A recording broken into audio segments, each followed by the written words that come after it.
Coba tes tuh. Oke. Dah. Assalamualaikum warahmatullahi wabarakatuh.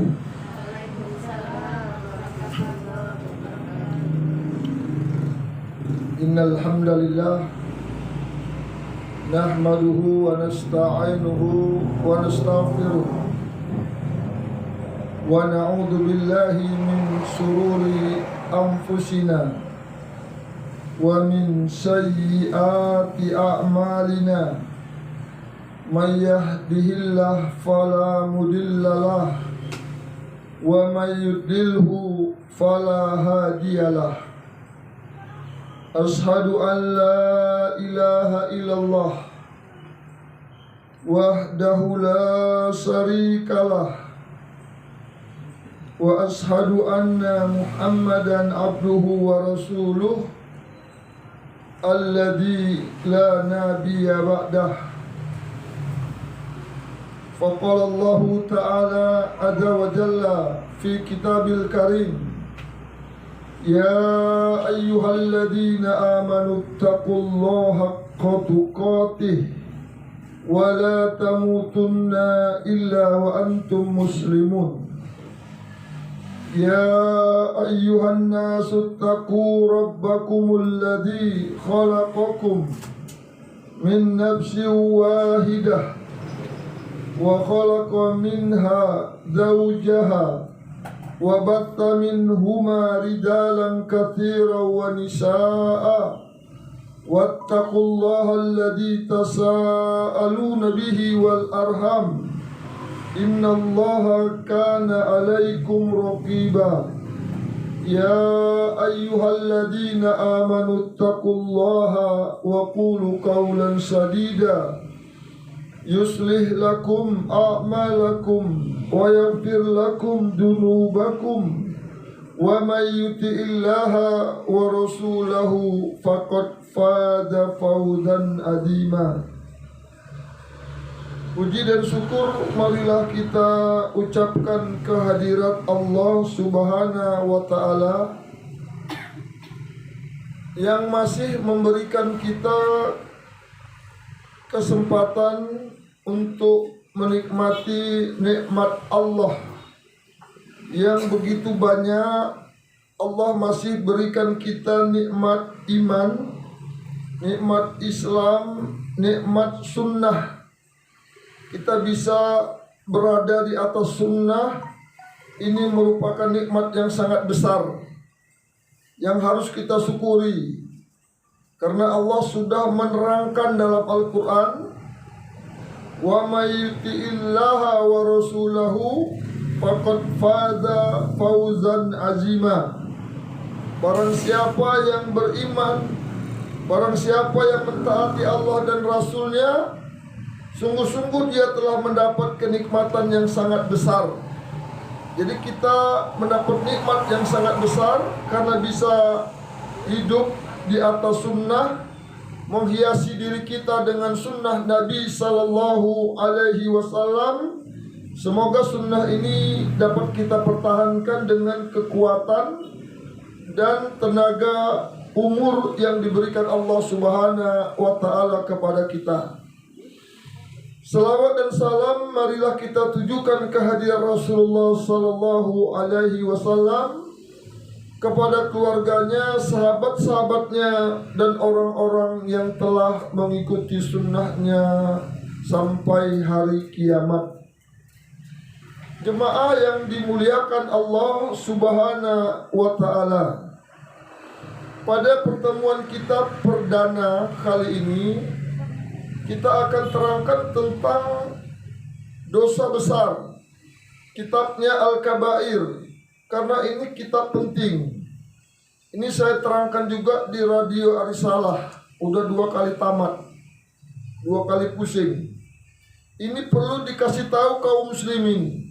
Kalau kita punya suami, punya anak, karib kerabat, abang, adik, kakak, yang harus kita kasih tahu tentang dosa besar ini kepada mereka, agar mereka bisa memilih mana yang besar, mana yang kecil. Karena dosa besar ini kalau dia tinggalkan, maka dosa-dosa yang kecil dihapuskan oleh Allah Subhanahu wa taala. Tapi kalau dia tidak tinggalkan dosa besar, dosa kecil itu juga bertumpuk menjadi besar. Maka orang-orang yang mengerjakan dosa besar ini tidak dibersihkannya ketika hidupnya di dunia, ketika mati masuk ke dalam kubur, ini akan menjerit-jerit, berteriak-teriak di kubur. Apa yang diteriakkannya? Dia minta kepada Allah, ya Allah, hidupkan aku kembali di dunia, agar ku tinggalkan, ku bersihkan semua dosa besar, agar aku menjadi orang-orang yang soleh, orang-orang yang baik. Aku lakukan amal ketaatan kepadamu ya Allah. Tapi sudah sampai kubur. Ciri-cirinya orang ini susah nanti di kubur juga dapat dilihat ketika sakratul maut. Ketika manusia menghembuskan napas terakhir, dia sudah tahu tempatnya itu di bahagia atau celaka. Dia dapat lihat, dia yang tahu. Makanya payah dia mati, dia tarik nyawanya. Malaikat cabut, dia tarik. Maka Nabi mengatakan tanda-tanda su'ul khatimah, mati yang buruk itu adalah berkeringat seluruh tubuhnya, basah mau bajunya itu. Karena malaikat tarik, dia tahan. Dia tarik ke dalam, malaikat tarik keluar. Maka susah sakratul maut. Ini tanda-tanda su'ul khotimah, banyak melakukan dosa besar. Nah, Allah sudah katakan dalam surat An-Nisa ayat 31, in tajtanibu kaba'ira ma tunhauna anhu nukaffir ankum sayiatikum wa nudkhilkum mudkhalan karima. Jika kamu menjauhi dosa-dosa besar, di antara dosa-dosa yang mana kamu dilarang mengerjakannya, niscaya kami hapus kesalahan-kesalahanmu, dosa-dosa kecilmu, dan kami masukkan kamu ke tempat yang mulia, yaitu surga. Apa syaratnya masuk surga? Jangan kerjakan dosa besar. Allah sudah katakan tadi, jika kamu menjauhi dosa-dosa besar, itu syaratnya mau masuk surga. Kalau dibawa dosa besar itu ke dalam kubur, dibungkus menjadi satu bersama jasadnya dan kainnya, dan dengan kain kafannya dibungkus, maka inilah sengsara. Penyesalan. Di dunia tidak mau menggunakan nikmat untuk mendapatkan ilmu, tidak mau belajar Al-Quran, tidak mau belajar sunnah, sehingga sampai mati dia tidak tahu mana dosa besar, mana dosa kecil, bagaimana cara membersihkan dosa besar, bagaimana menghilangkan dosa kecil. Tidak tahu, tidak bawa ilmu. Saya pernah meruqyah orang. Beberapa orang ini udah pernah jadi pengalaman. Ketika saya ajarkan dia untuk baca Fatihah, Pak, baca Fatihah. Apa yang dia baca? Fatihah. Sambung Pak, terus Fatihah. Alhamdulillah lupa. Dibacanya juga Alhamdulillah. Sambung Pak, terus Alhamdulillah. Jadi saya tengok keluarganya, apa bapak ini nggak bisa baca Quran? Nggak bisa Ustaz. Masya Allah. Udah sakit parah seperti ini, sudah ingin masuk sakratul maut, hampir, karena sakitnya udah parah, katanya udah kemana-mana berobat, nggak bisa sembuh-sembuh. Biasanya memang begitu, kalau berobat nggak sembuh-sembuh, terakhirnya pasti ke ruqyah. Ke dokter nggak sembuh, capek ke dokter, makan obat nggak sembuh, pergi ke paranormal nggak sembuh, pergi ke dukun tak sembuh, pergi ke herbal tak sembuh, pergi ke akupuntur Aku pun tak sembuh, baru cari tukang ruqyah. Maka dia bilang kemana-mana Ustaz dah berobat. Maka saya bilang, nggak bisa Bapak ini baca Fatihah. Enggak Ustaz. Ya Allah, masih ada orang Islam rupanya nggak pandai baca Fatihah. Apa nggak pernah ke masjid? Anak-anak aja dibawa ke masjid, nggak bisa pun baca Quran. Imamnya tiap hari baca Fatihah, maghrib, isya, subuh. Lama-lama anak-anak hafal Fatihah. Ini cemana nih orang tua ini seperti ini? Saya bilang, Pak, bersumpah ya dengan Allah, berjanji kalau nanti sembuh baca Fatihah, baca Quran ya Pak, belajar Quran ya. Iya Ustaz, saya kalau sembuh belajar baca Quran. Takdirnya 2 bulan kemudian meninggal. Menjumpai Allah, tidak ada Al-Quran di kepalanya. Bagaimana nasibnya? Masya Allah. Jadi seperti itu. Tidak bisa seorang itu menjadi baik, tidak bisa seorang itu tinggalkan dosa besar kalau dia tidak punya ilmu tentang agamanya. Tidak ada ilmunya tentang Al-Quran, tidak ada ilmunya tentang sunnah, yang dua-dua ini ilmunya wajib. Al-Quran wajib, sunnah wajib. Karena dua-dua ini firman Allah. Al-Quran firman Allah, Al-Hadis atau As-Sunnah firman Allah.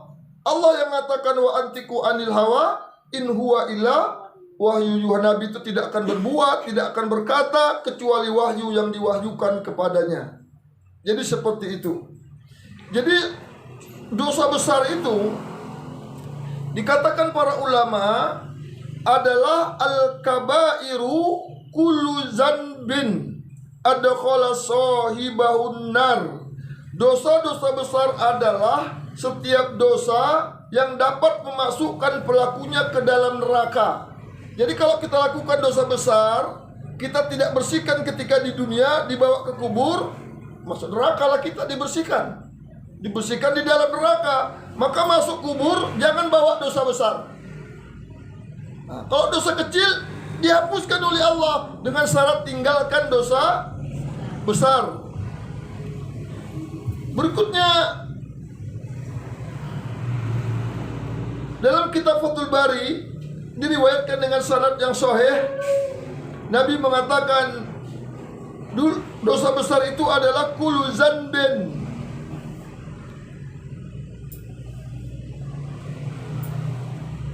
Oh, ini dari Hasan Al-Basri. Diriwayatkan dengan sanad yang sahih dari Hasan Al-Basri, beliau berkata, kullu zanbin nasabahullahu ta'ala ilan nar fahuwa kabirah. Setiap dosa yang dinisbahkan, disandarkan ancamannya, diancam oleh Allah subhanahu wa ta'ala dengan neraka, maka itu adalah dosa besar yang harus dijauhi. Karena dosa kecil itu banyak penghapusnya. Di antara penghapusnya Nabi mengatakan as-salawatul khamsa wa as-salatul khamsu wal jum'atu ilal jum'ati wa ramadanu ila ramadana mukafiratun ma bainahunna idza ijtanabal kaba'ir. Salat yang 5 waktu, dari subuh ke zuhur, zuhur ke asar, asar ke maghrib, maghrib ke isya, isya ke subuh, itu menghapuskan dosa-dosa kecil. Dari Jumat ke Jumat, dari salat ke Jumat yang akan datang, dihapuskan dosa-dosa kecil. Wa ramadanu ila ramadana, dari satu Ramadan ke Ramadan yang akan datang. Ini Ramadan sudah mau masuk. Dari satu Ramadan yang lalu ke Ramadan ini dihapuskan Allah dosa-dosa kecil. Dengan syarat dia jauhi dosa-dosa besar. Syaratnya dosa besar dijauhi. Kalau tidak dijauhi, dosa kecil tadi bertumpuk, nggak ada penghapusnya. Bertumpuk. Karena dosa kecil itu banyak tanpa disadari. Jadi itu yang harus dijauhi. Kalau kita sayang sama anak, sayang sama suami, sayang sama keluarga, terangkanlah kitab Al-Kabair ini kepada mereka supaya mereka bisa selamat. Jangan kekal di dalam neraka bersama iblis, bersama setan yang dilaknat oleh Allah. Karena setan, iblis menginginkan kita masuk ke dalam neraka, kekal selama-lamanya. Dengan apa caranya? Bagaimana setan bisa masukkan manusia ke dalam neraka? Dengan apa caranya? Dengan apa? Siapa dapat kasih teh manis? Iya, tipu daya. Dengan apa? Apa tipu dayanya? Dengan apa setan memasukkan manusia ke dalam neraka? Dengan kebodohan. Setan itu menginginkan umat Islam ini, umat Nabi Muhammad ini bodoh tentang agama, bodoh tentang Al-Quran, bodoh tentang sunnah, bodoh tentang Islam, tapi alim ilmu dunia. Ini bahaya. Orang yang alim ilmu dunia nggak tahu ilmu agama, nggak tahu dia bersyukur kepada Allah Subhanahu wa Ta'ala, tidak tahu menyembah Allah Subhanahu wa Ta'ala. Jadi menuntut ilmu ini dalam banyak hadis Nabi sandarkan ini ke dalam taman surga. Ini bagian raudatul min riyadil jannah. Ini bagian dari taman surga. Karena Nabi mengatakan idza marartum bi riyadil jannah. Jika kamu lewat taman surga, melewati taman surga, ini banyak orang lewat-lewat.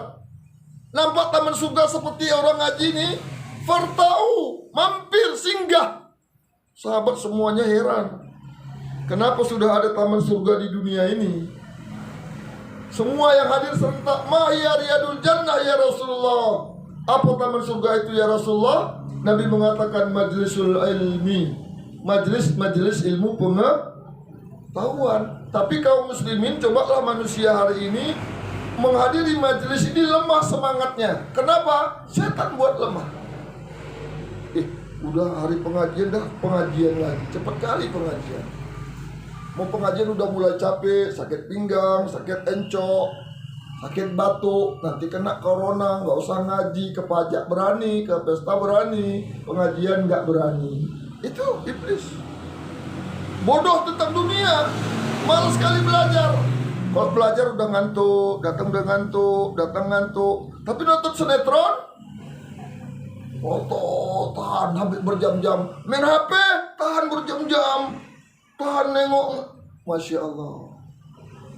Ini kerjaan iblis. Karena kebodohan tentang agama ini, kebodohan tentang Islam, kebodohan tentang Al-Quran, pintu gerbang yang sangat besar yang diinginkan iblis untuk menyesatkan manusia. Jadi payah untuk diajak ngaji, payah diajak untuk baca Quran, karena jaminannya ini surga. Dalam hadis yang lain, man salaka tariqan yaltamisu bihi ilman sahalallahu lahu bihi tariqan ilal jannah. Barang siapa yang memudahkan langkahnya untuk menuntut ilmu, semangatnya timbul kalau belajar,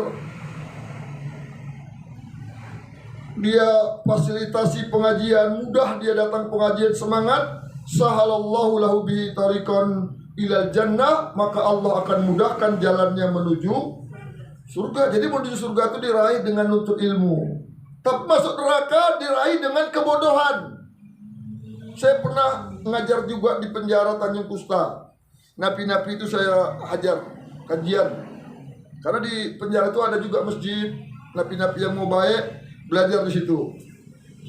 Begitu saya keluar dari masjid itu disalami orang tua. Udah bertaburlah ibuannya. Salamnya kuat-kuat. Beruntung saya Ustaz masuk penjara. Saya bilang, Pak, semua orang di penjara bilang rugi lah Pak masuk penjara. Kenapa Bapak bilang beruntung? Apa dibilang Bapak ini? Kalau saya tidak masuk penjara Ustaz, nggak pandai saya baca Quran. Bisanya masuk penjara, bisanya dia baca Quran di dalam penjara. Makanya saya sering selalu katakan kalau di luar ini nggak bisa baca Quran, payah baca Quran, masuk aja ke penjara. Biar pandai baca Quran. Karena beruntung orang di dalam penjara bisa baca Quran. Jadi kita nggak bisa menjauhkan diri dari Al-Quran, dan juga tidak bisa menjauhkan diri dari hadis Nabi Sallallahu Alaihi Wasallam, karena hadis itu mu'akid lima fil Quran, merinci, menjelaskan, menerangkan, mendetailkan bagaimana caranya mengamalkan Islam. Kalau kita tidak belajar hadis, kita tidak belajar sunnah, kita akan salah.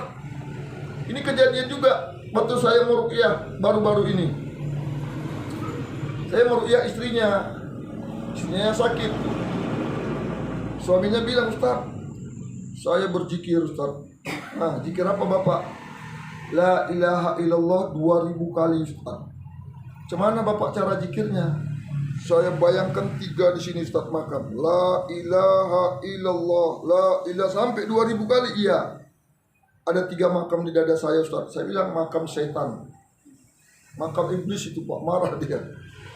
Ustaz, guru saya masih hidup Ustaz. Mau hidup mau mati guru Bapak, tapi itu dibuatnya di dada Bapak makam iblis. Bapak silakan berduduk, datang kembali. Ikut sama ibu, kita ruja sama-sama. Meruyahlah sama-sama ibunya, dia duluan kesurupan. Dia duluan kesurupan, tunjuk-tunjuknya saya. Mungkin penyebabnya kau lagi mungkin. Saya pun saya tunjuk-tunjuk dia. Saya suruh dia keluar. Nah itu dia. Seperti itu. Jadi kalau kita berzikir, beribadah yang tidak ada sunnahnya, yang tidak diajarkan Nabi, setan yang suka. Jadi kita ibadah ini harus mengikuti contoh yang diajarkan Nabi. Copy paste. Nggak ada cara baru, metode baru di dalam menyembah Allah. Nggak ada. Kita harus ikuti nabi-nabi dulu. Sahabat-sahabat dulu yang bagaimana beribadah, begitu yang kita ikutin. Nah itu dia. Maka pada sore hari ini kita akan terangkan dosa besar.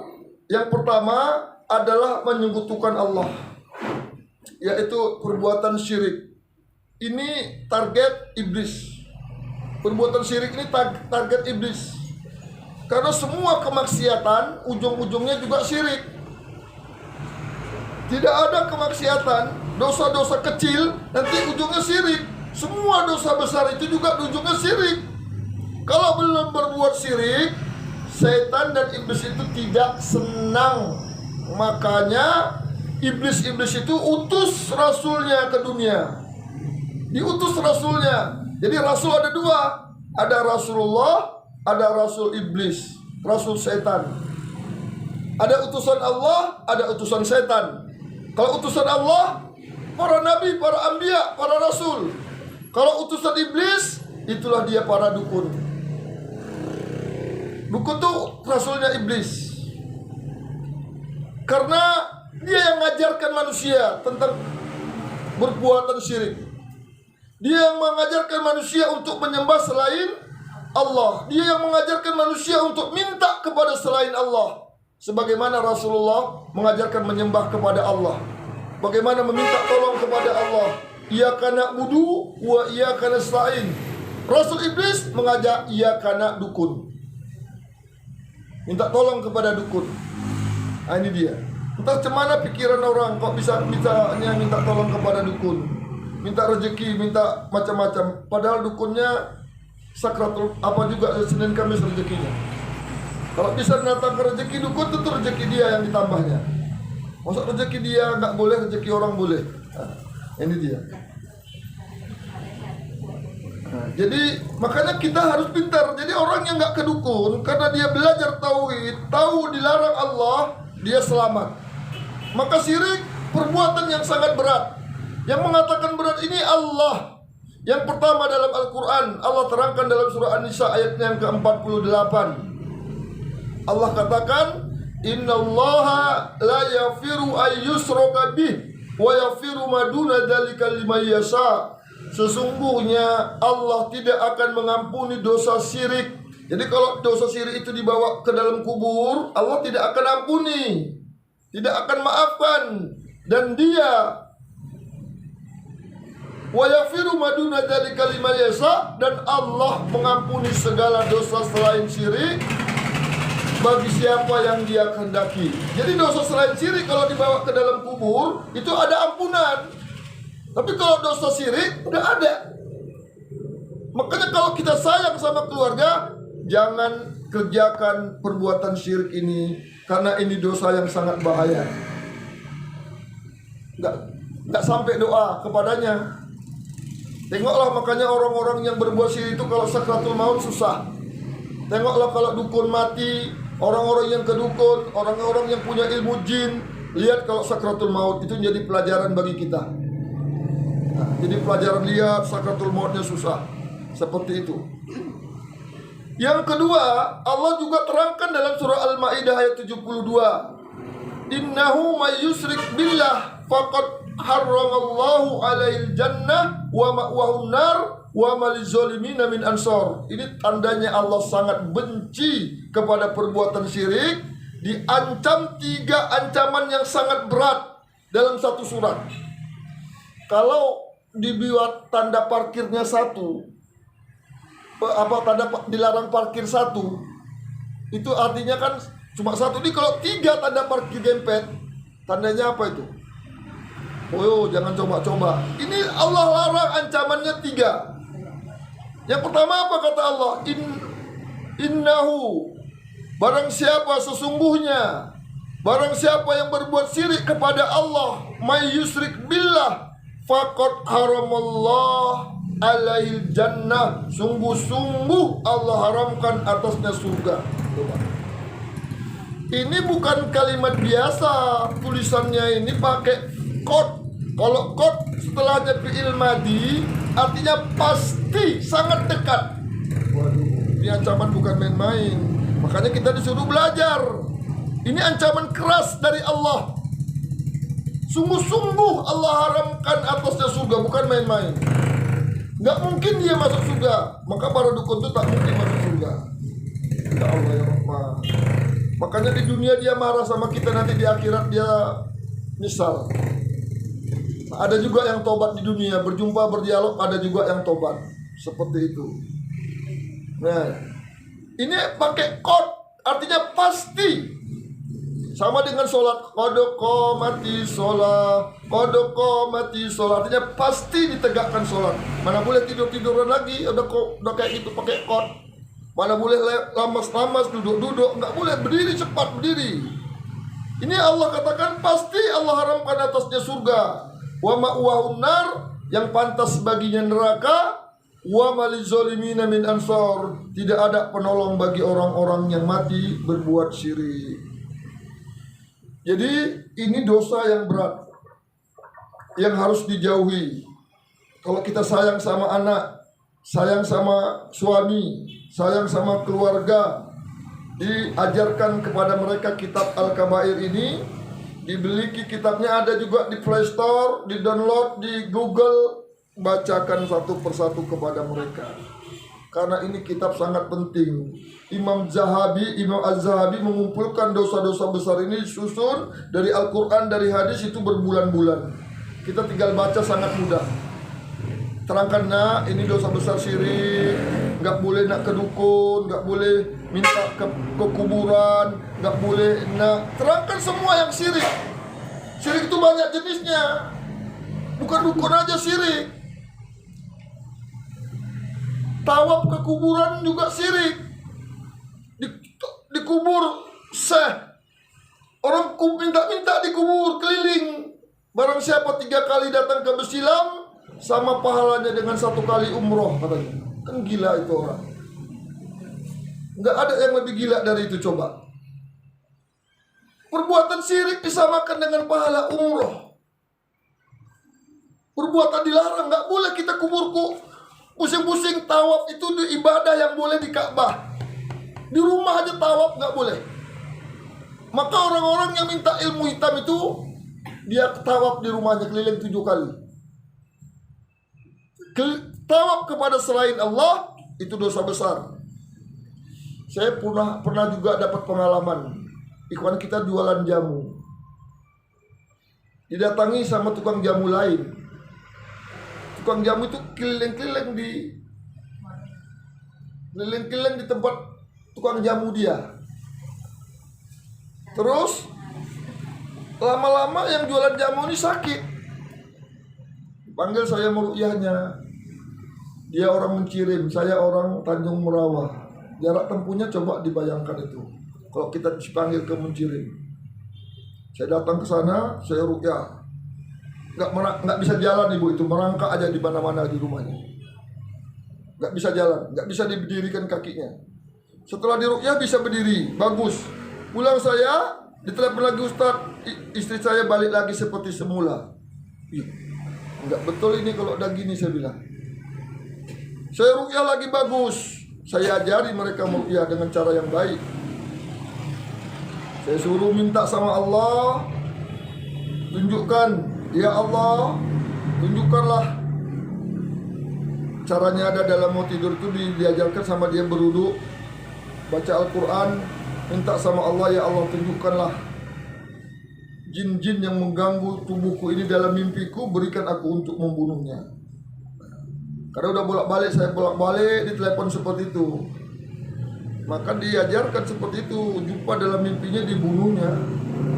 Gak berapa lama yang keliling-keliling itu mati juga. Seperti itu. Jadi jinnya gak mau mati, pasti dimatikan orangnya. Jadi seperti itu, kalau target-targetnya mau mati, seperti itulah dia jin ini.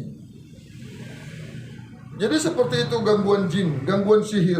Jadi tawaf nggak boleh kepada selain Allah. Maka ilmu-ilmu hitam yang bawa tawaf kepada selain Allah itu syirik, perbuatan yang dilarang. Juga minta dikubur, rumah tangganya nggak aman, nggak damai, sering bertengkar, kisruh. Datangi ke kuburan neneknya, kakeknya. Kakek, kami bertengkar aja kek, berilah kami ketenangan kek. Ini bisa kesurupan. Ini kejadian anak murid minta di kuburan andungnya, bolak-balik anak itu jadi kesurupan. Saya ruqyah, kayak enggak ganggu dia Pak Ustadz, dia yang minta sama saya. Kapan dia minta? Dia datang ke kuburan saya minta. Setelah dia sadar, saya tanya, pernah kau ke kuburan? Minta. Iya Ustaz. Kuburan siapa? Ke kuburan andung Ustaz. Apa yang kau minta? Aku minta kecerdasan supaya bisa mengisi ujian sekolah Ustaz. Itu syirik. Ini perbuatan syirik itu karena dilarang minta di kuburan karena bahaya. Tidak boleh, dilarang. Jadi banyak macam wasilah jalan untuk menuju syirik ini, sangat banyak wasilahnya. Yang berikutnya pakai jimat, itu juga syirik. Tangkal, hilang duitnya, dilaci, diambilnya surat Yasin, ditimpakannya ke duitnya, hilang juga duitnya, diambilnya Al-Quran, hilang juga duitnya. Udah berat pun hilang juga, nggak bagus berarti Al-Quran ini bisa hilang juga. Jadi nggak boleh, itu jimat. Al-Quran nggak boleh dijadikan jimat. Ditaruh di sini surat ayat kursi supaya jangan masuk jin. Nggak boleh, jin nggak takut dengan ayat, yang takut dengan bacaan. Iqra'ul Quran, suruh baca Quran. Maka Nabi mengatakan rumah yang dibacakan surah Al-Baqarah tidak diganggui jin sampai malam berikutnya, terjaga dari gangguan jin. Jadi suruh baca, bukan ditempelkan. Diambil surah ayat kursi di kertas kecil, ditaruh jimat di sini. Itu dua dosanya. Pertama dosa syirik, yang kedua dosa melecehkan ayat Al-Quran karena anaknya kena beol, kena kencing, kena najis, kena ayat Quran. Itu tidak boleh. Itu banyak dibuat oleh kaum muslimin hari ini yang tidak belajar agama dengan benar. Maka itu disuruhnya kita belajar. Itu jimat. Pernah Nabi SAW didatangi 9 orang di hadapan Nabi. Ya Rasulullah, kami 9 orang dari negeri yang jauh datang ke hadapanmu ingin menukar keyakinan kami menjadi muslim. Maka Nabi salami, asyhadu an la ilaha illallah wa asyhadu anna Muhammad Rasulullah. 1, 2, 3, 4 masuk Islam. Ini yang datang terlambat kita suruh berdiri. Oh biasa, ya nggak apa-apa kalau biasa. Udah nggak apa-apa selalu aja. Sudah.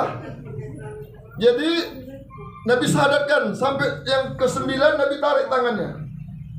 Yang 8 sudah Islam, bertanya kepada Nabi, ya Rasulullah, bayak tatisah wa amsakat hadil hada.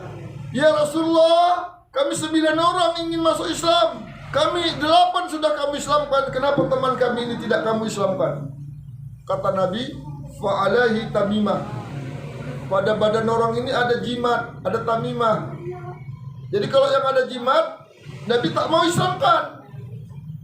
Nggak sah Islamnya, maka Nabi nggak mau. Ditarik Nabi dari pinggangnya jimat itu. Biasa jimat ditaruh di pinggang, taruh di leher, cabut. Nabi katakan man alaqa tamimah faqad asroka. Barang siapa menggantungkan tamimah, sesungguhnya dia telah berbuat syirik. Jadi nggak boleh pakai jimat. Jimat ini jaminan masuk neraka. Jadi kalau udah pakai jimat, udah ada jaminan masuk dalam neraka. Jadi nggak boleh pakai jimat. Dilarang. Yang larang siapa? Nabi. Man alaqa tamimah faqad asroka. Siapa yang menggantungkan tamimah, sesungguhnya telah berbuat syirik. Jadi nggak boleh pakai jimat di dinding macam-macam. Kayak bayi itu kan? Iya, sama anak bayi itu. Iya, dari kecil sudah diajari perbuatan syirik.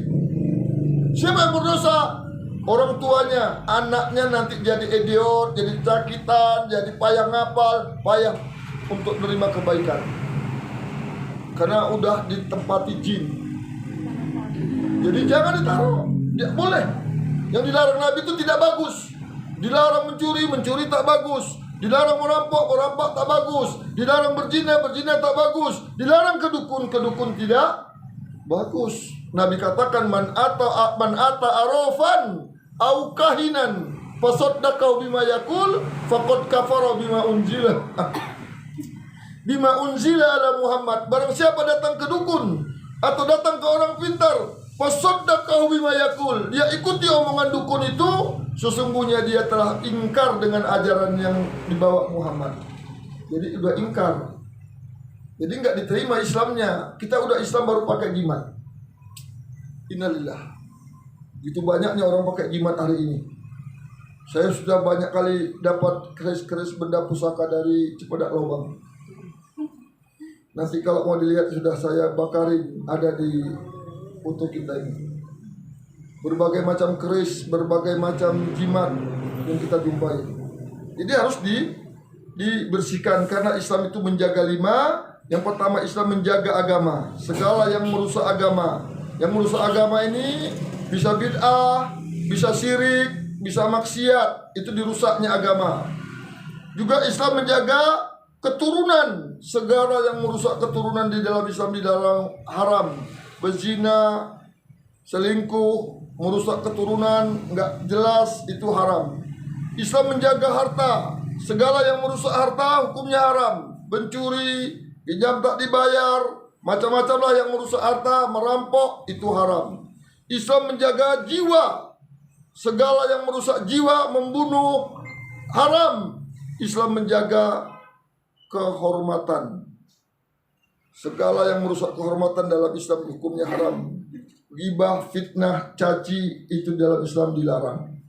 Jadi Islam menjaga 5. Bisa sebutkan yang 5 itu? Yang baru saya sebutkan? Nggak bisa jongkok ini. Ya. Yang kedua, dosa besar yang kedua.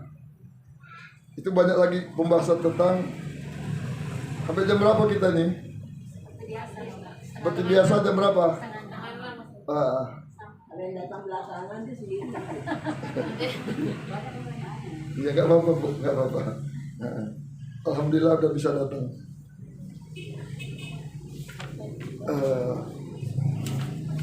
Jadi kita akhiri sampai sini aja. Ada pertanyaan? Kita tunggu dulu pertanyaan. Kalau nggak ada kita sambung. Ada pertanyaan? Ustaz, kalau misalnya di dinding rumah itu kan ada ayat kursi gitu kan, kaligrafi gitu, itu memang untuk istilahnya biar supaya jin itu takut apa tidak takut gitu? Nggak ada manfaat sama jin. Kalau hiasan gitu maksudnya. Jadi hiasan. Itu cuma sekit. Jadi hiasan pun kurang bagus.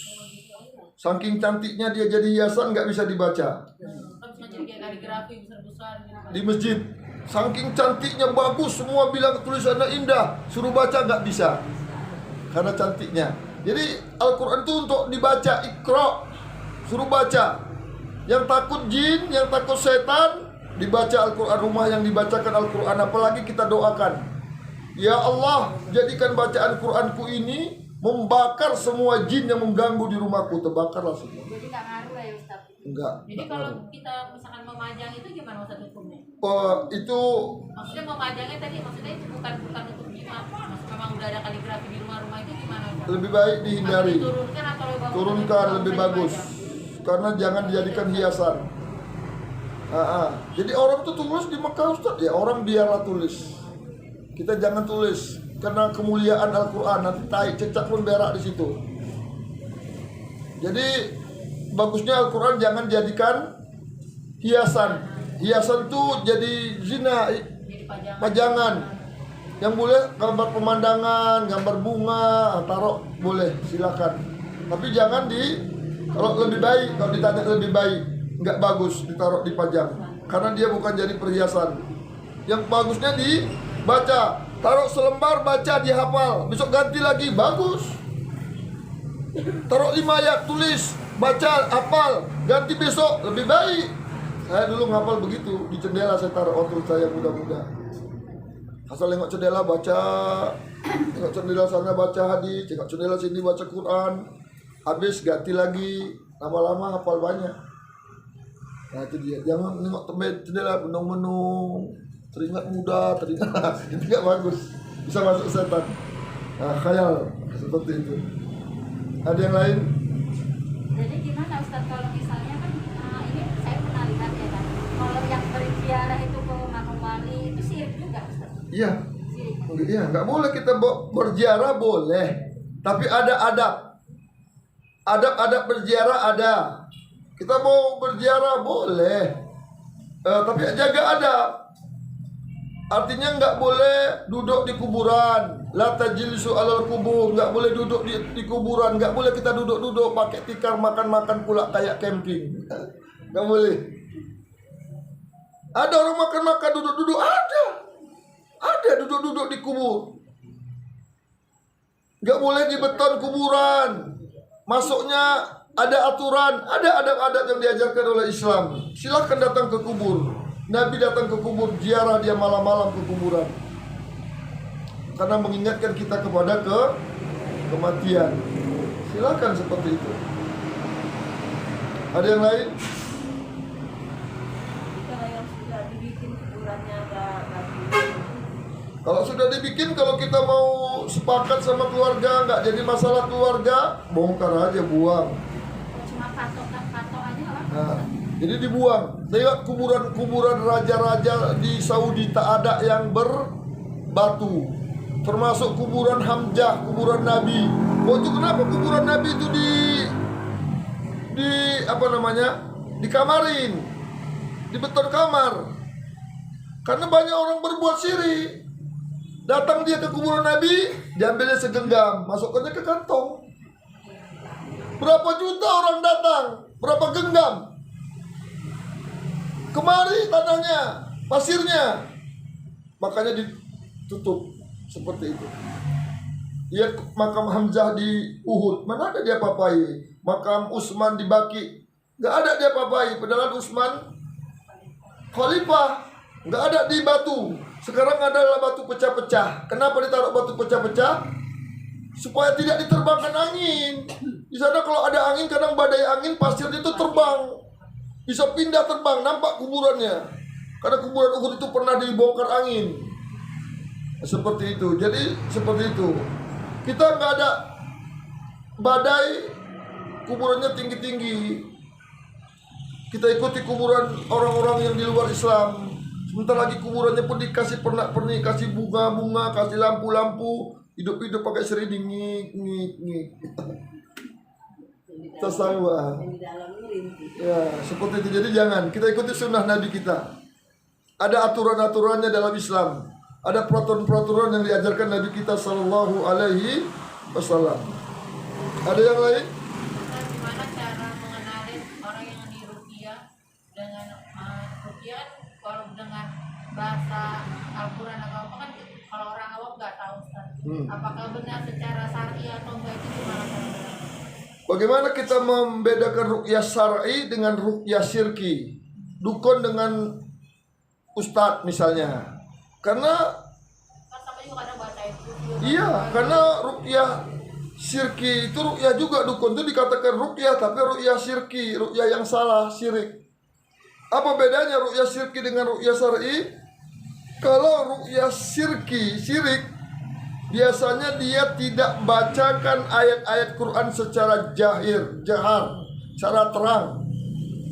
Sebagian mungkin diterangkannya la ilaha illallah atau Muhammad Rasulullah atau alhamdulillah atau la ilaha illallah, tapi yang lainnya sir.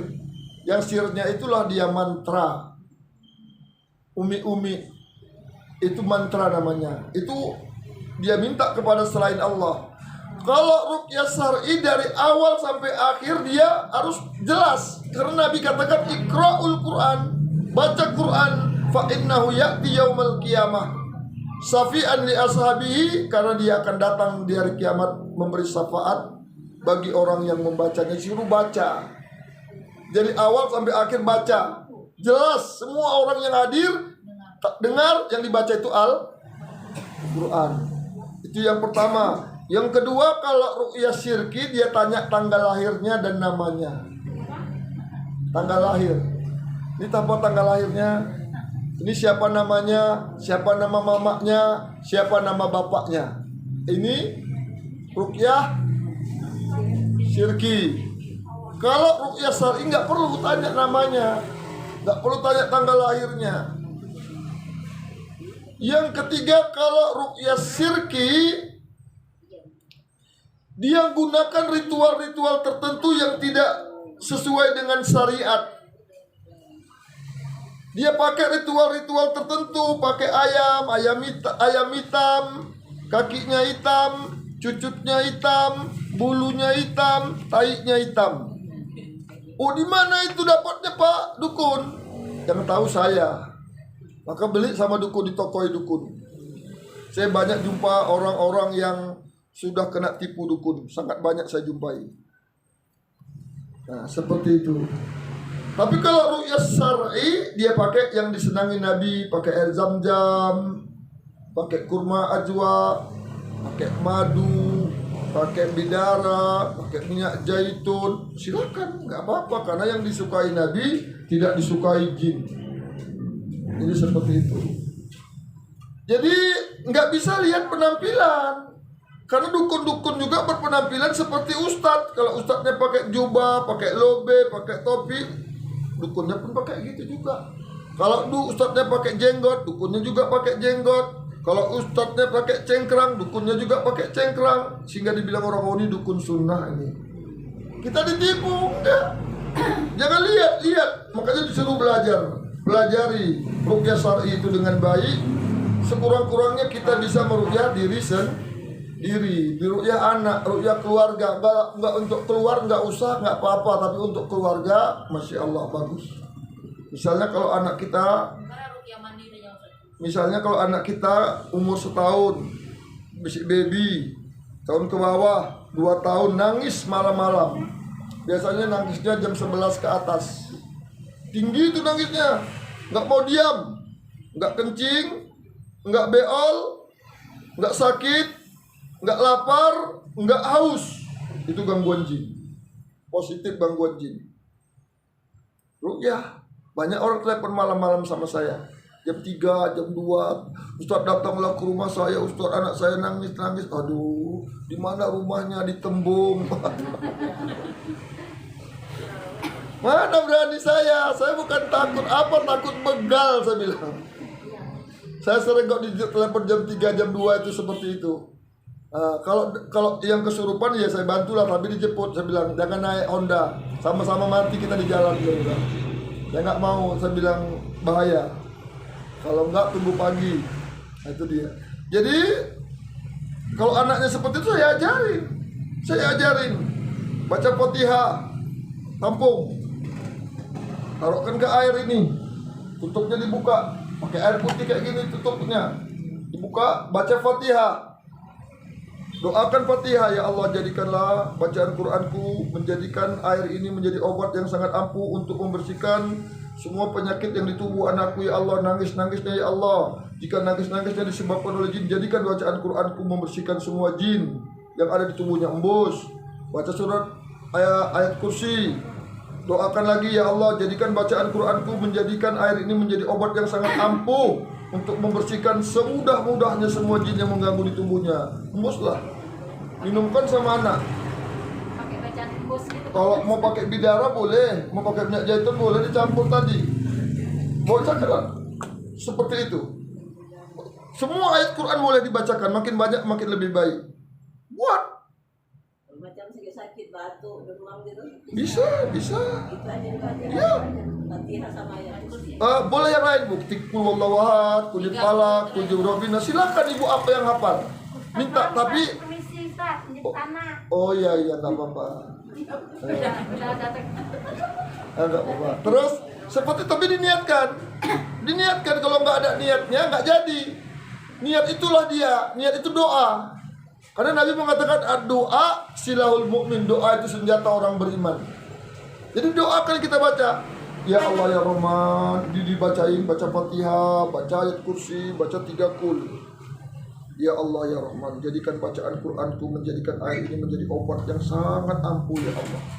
Bagi suamiku ya Allah, tidak ada orang yang dicintai di hatinya kecuali aku ya Allah. Bisa. Usaha itu boleh. Iya Ustaz. Tidak ada orang yang di pikirannya dan di hatinya kecuali aku ya Allah. Boleh. Itu usaha. Kalau ada suami tukang marah, jadikanlah ini air ya Allah. Bacaan Quranku menghilangkan sifat-sifat buruk suamiku pemarahnya ya Allah. Ucapan kotor kasarnya ya Allah hilangkan. Murahkan dia ibadah. Boleh. Ibu masak pun sambil gonseng-gonseng itu tidur ya boleh. Boleh itu ya, baca Fatihah, baca ayat kursi, baca ayat-ayat yang lain ya Allah, jadikan sayurku ini, kuahnya ini, ikan ini, gulai, sayur, gulai, kacang, gulai apa namanya, jadikanlah jadi obat keluargaku yang memakannya ya Allah untuk taat kepadamu ya Allah. Jika sifatnya buruk yang ada di keluargaku, anakku, macam-macamlah disebabkan oleh jin, jadikan sayur ini membersihkan semua pikiran kotor jin-jin yang mengganggu. Boleh. Usahakan itu usaha, boleh. Niat banyak-banyak. Dapat sehat, dapat kenyang, dapat kebaikan. Satu Ustaz, istrinya selalu membiarkan suaminya, tapi nggak berubah, dia minta cerai, berdosa apa nggak? Istrinya meruqyah suami, Iya. mendoakan, terus nggak berubah-ubah, suaminya berjudi, pemabuk, boleh kita cerai, boleh lah. Namanya khulu. Jadi boleh, karena udah salah jalan. Tobatnya baru sekarang, anak udah 5, atau udah cucunya udah 3 baru tobat, baru dapat hidayah. Sabar, jangan cepat-cepat minta cerai. Karena dulu kan jumpanya di tong setan. Ya sabarlah, di kibotan jumpanya, di dangdutan, sabar. Tapi kalau jumpanya di pengajian, kan nggak kayak gini jadinya, lain ceritanya. Nah itu dia, sabar. Kalau sekarang baru tobat, doakan banyak-banyak. Dengan teknik yang macam-macam, bervariasi. Buat beli buku, bang ini bukunya bagus kayaknya bang, coba abang periksa dengan cara yang baik. Jangan bang, abang nggak sholat, kafir lah bang, ya marah lah dia. Coba dengan cara-cara yang bagus, kusuk bagus-bagus, servisnya tambah lebih baik. Udah semua kebaikan dibuat, nggak bisa juga berubah, ya nggak ada apa-apa, boleh. Karena kalau kita karena Allah, Allah akan ganti yang lebih baik. Nggak diganti di dunia, diganti di akhirat, jangan takut. Tapi karena Allah, jangan karena ulah. Nah, silakan, ada kemarin ada ustazah seperti itu, suaminya pejudi, nggak sholat, mabuk, pejudi, nggak sholat, mabuk, itu sebenarnya tak kerja pun, anaknya udah 4 kalau nggak salah saya. Dia tuntut ke pengadilan, nggak mau dia ceraikan, pengadilan punya hak ceraikannya. Kalau udah dipanggil 3 kali tak datang-datang, diatur juga 1 cerai. Ya kalau kita cerai karena Allah, diganti yang lebih baik, minta sama Allah ganti yang lebih baik, yang taat ya Allah, yang sholat. Nggak apa-apa, boleh, silakan. Kalau mau cari gantinya di dunia, makanya mau cari itu cari yang baik-baik dulunya.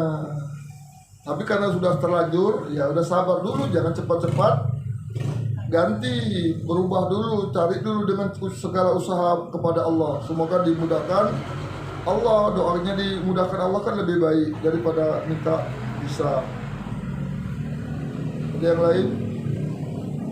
Ustaz, ketika kita tidur itu kan kita ambil wudu, membaca surat ayat kursi, falak, anas 3 kali, ayat kursinya sekali. Itu udah termasuk ruqyah. Iya. Itu melindungkan diri. Diembusin sunahnya. Iya. Ya, sapukan ke seluruh tubuh. Ya bagus. Bilang kayak gitu, Nabi buat gitu juga. Nabi buat gitu, silakan. Jadi semua sarana itu bisa dijadikan sarana ruqyah. Kita minta kepada Allah untuk sekurang-kurangnya keluarga lah, anak, istri, bisa kita ruqyah mandiri. Ada yang lain?